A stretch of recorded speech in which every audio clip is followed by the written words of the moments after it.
Tarikh 31 Ogos 1957, tepat jam 12 malam menjelang hari yang disifatkan sebagai tarikh keramat bagi seluruh rakyat Tanah Melayu adalah saat yang paling bersejarah. Ia menandakan berakhirnya dilema zaman penjajahan tentera British terhadap Tanah Melayu.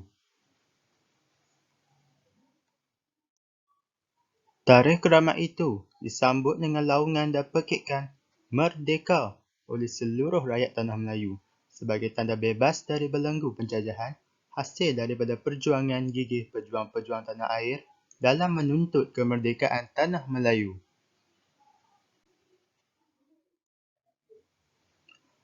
Di hari yang bertuah itu, sejak dari senja lagi, beribu-ribu rakyat telah berkumpul di Padang Kelab Selangor dan kawasan sekitarnya yang bergemallapan dengan cahaya lampu yang berwarna-warni untuk menyertai upacara menurunkan bendera Union Jack dan menaikkan bendera Persekutuan Tanah Melayu. Sebaik sahaja jam besar di bangunan Sultan Abdul Samad berdenting sebanyak 12 kali, laungan Merdeka berkumandang di udara dan detik ini bermulalah sejarah baru tanah air yang merdeka.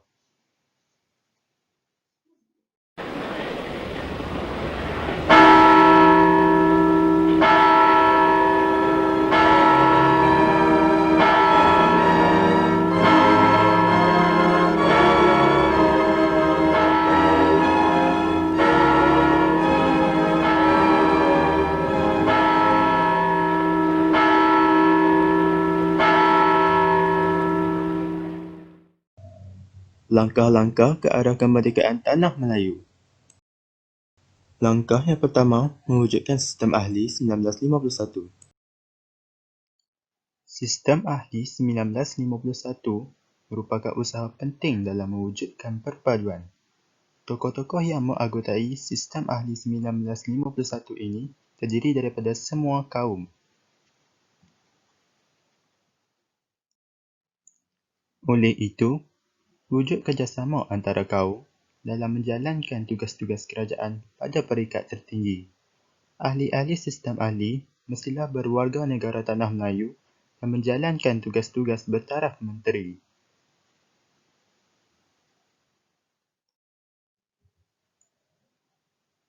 Sistem ahli ini terdiri daripada beberapa orang ahli, iaitu Dato' On bin Jaafar, E.E.C. Turaisinggam, Lee Tiang Keng, Tengku Yaakob Ibni Sultan Abdul Samad dan Mahmud bin Mat.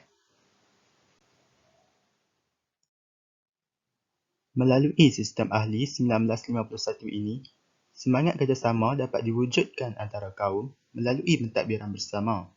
Secara tidak langsung, ini dapat menyedarkan rakyat bahawa perpaduan dapat dicapai melalui kerjasama dan sikap bertolak ansur.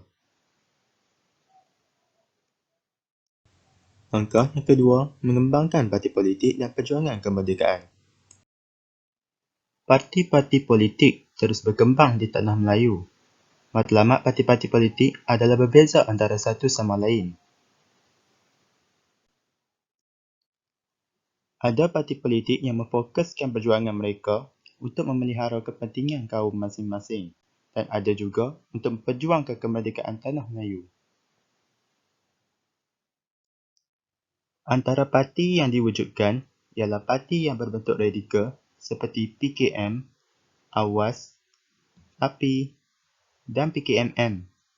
Parti berbentuk keislaman adalah PAS dan Hizbul Muslimin. Parti bukan bersifat perkauman seperti Parti Kemerdekaan Tanah Melayu dan Parti Negara. Akhir sekali ialah parti perikatan yang dianggotai oleh UMNO, MCA dan MIC.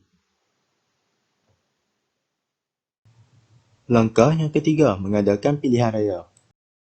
Perkembangan kegiatan politik dan tuntutan daripada pelbagai parti telah menyebabkan kerajaan British membuat keputusan untuk mengadakan pilihan raya.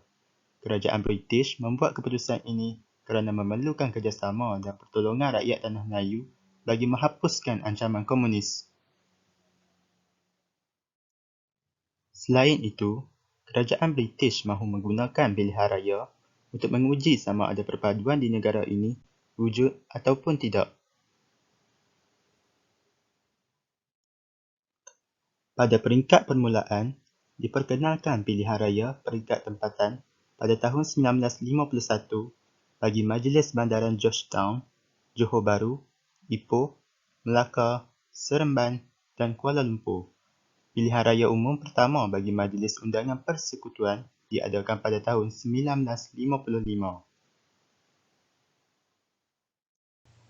Langkah yang keempat, menubuhkan Parti Perikatan. Bagi menghadapi pilihan raya Majlis Perbandaran Kuala Lumpur pada tahun 1952, MCA dan UMNO berpakat untuk bekerjasama secara sementara dalam pilihan raya tersebut. Menurut persetujuan, UMNO tidak akan bertanding di kawasan MCA dan MCA tidak akan bertanding di kawasan UMNO. Kedua-dua pihak akan saling membantu di kawasan masing-masing. Strategi ini mendatangkan kejayaan kepada UMNO dan MCA. Kedua-dua parti mendapat undi majoriti. Pada Februari 1953, pemimpin UMNO MCA telah bermesyuarat di Kelab Pelombong-Pelombong Bijih Timur Selangor di Kuala Lumpur. Dalam mesyuarat itu, keputusan telah dicapai untuk menubuhkan Parti Perikatan UMNO MCA untuk berjuang dalam pilihan raya umum pertama yang akan diadakan pada 1955 di Tanah Melayu. Pada tahun 1953, terdapat dua kumpulan yang mengemukakan tuntutan kemerdekaan kepada kerajaan British. Kumpulan pertama diketuai oleh Datuk On bin Jaafar. Pada April 1953, Datuk On telah menganjurkan satu perundingan kebangsaan di Kuala Lumpur. Perkara-perkara yang dipersetujui meminta British mengadakan pilihan raya umum pada tahun 1956 dan mahu sebahagian daripada anggota Majlis Undangan Persekutuan yang baru terdiri daripada wakil rakyat. Parti Perikatan telah menganjurkan satu konvensyen kebangsaan. Hasil konvensyen tersebut, dua tuntutan telah dibuat, iaitu pilihan raya diadakan pada tahun 1954 dan menuntut supaya 60% ahli Majlis Undangan Persekutuan terdiri daripada wakil yang dipilih melalui pilihan raya. Kedua-dua pihak telah merujuk kepada Majlis Raja-Raja untuk membuat keputusan muktamad. Raja-Raja memutuskan supaya pilihan raya umum diadakan pada tahun 1955 dan separuh daripada anggota Majlis Undangan Persekutuan terdiri daripada wakil rakyat. Parti Perikatan tidak puas hati dengan cadangan Majlis Raja-Raja dan menghantar rombongan yang diketuai oleh Tunku Abdul Rahman untuk membantah tetapi ditolak oleh kerajaan British. Kesannya, kira-kira 1,000 orang ahli UMNO dan MCA meletakkan jawatan dalam kerajaan. Pentadbiran British terpaksa tunduk kepada tuntutan Parti Perikatan kerana British sangat memerlukan perpaduan rakyat untuk menentang komunis.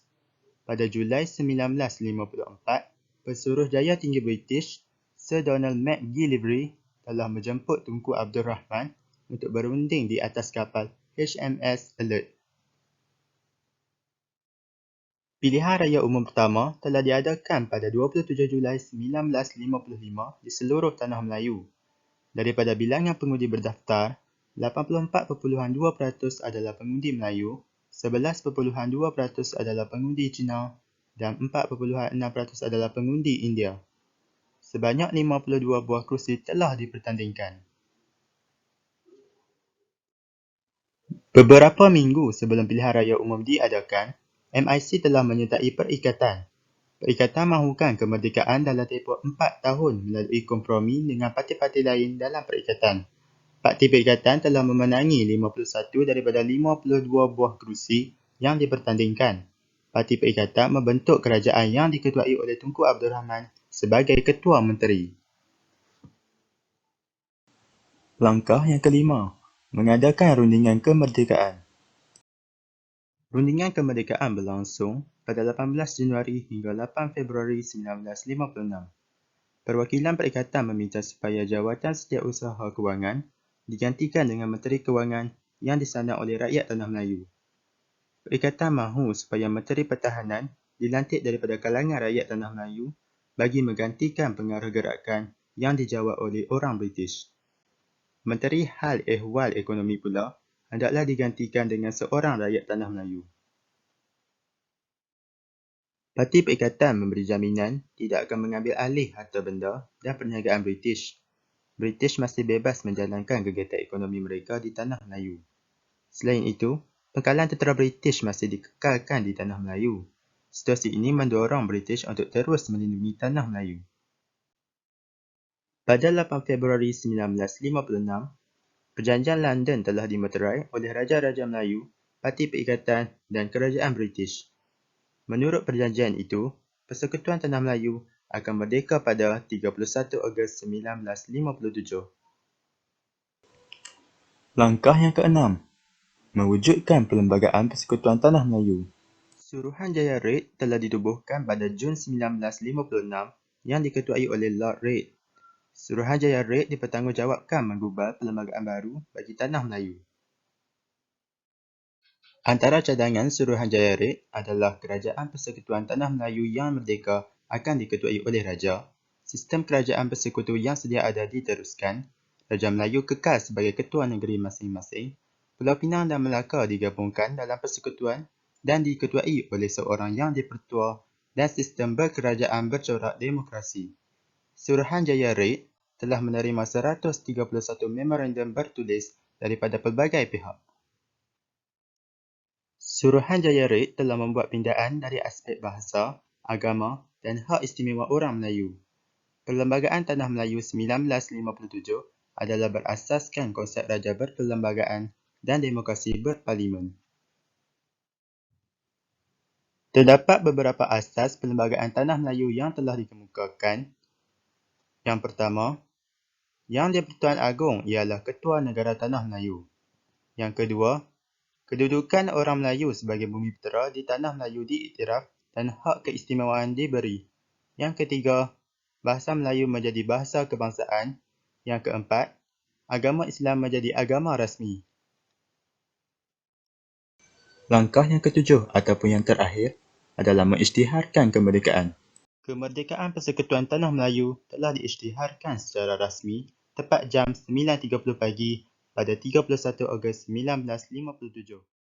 Upacara pemasyuran kemerdekaan ini berlangsung di Stadium Merdeka dengan disaksikan lebih 20,000 orang termasuklah Raja-Raja Melayu, tetamu-tetamu khas dari luar negara, anggota-anggota Kabinet Kerajaan Persekutuan dan rakyat jelata.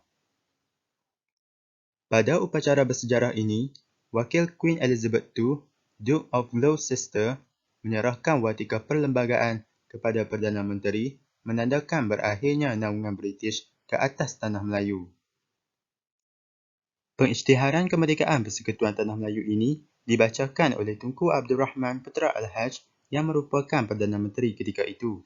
Setelah selesai pengisytiharan ini dibaca, Tunku Abdul Rahman melaungkan Merdeka sebanyak 7 kali dan disambut oleh ribuan rakyat yang membanjiri Stadium Merdeka. Merdeka! Merdeka! Merdeka! Merdeka! Sebanyak 101 das tembakan meriam dilepaskan menandakan Persekutuan Tanah Melayu telah menjadi sebuah negara yang merdeka dan berdaulat. Kesimpulannya, kemerdekaan yang dicapai pada 31 Ogos 1957 bukanlah satu proses yang mudah untuk dicapai. Matlamat kemerdekaan itu hanya dapat dicapai setelah melalui satu proses yang amat panjang.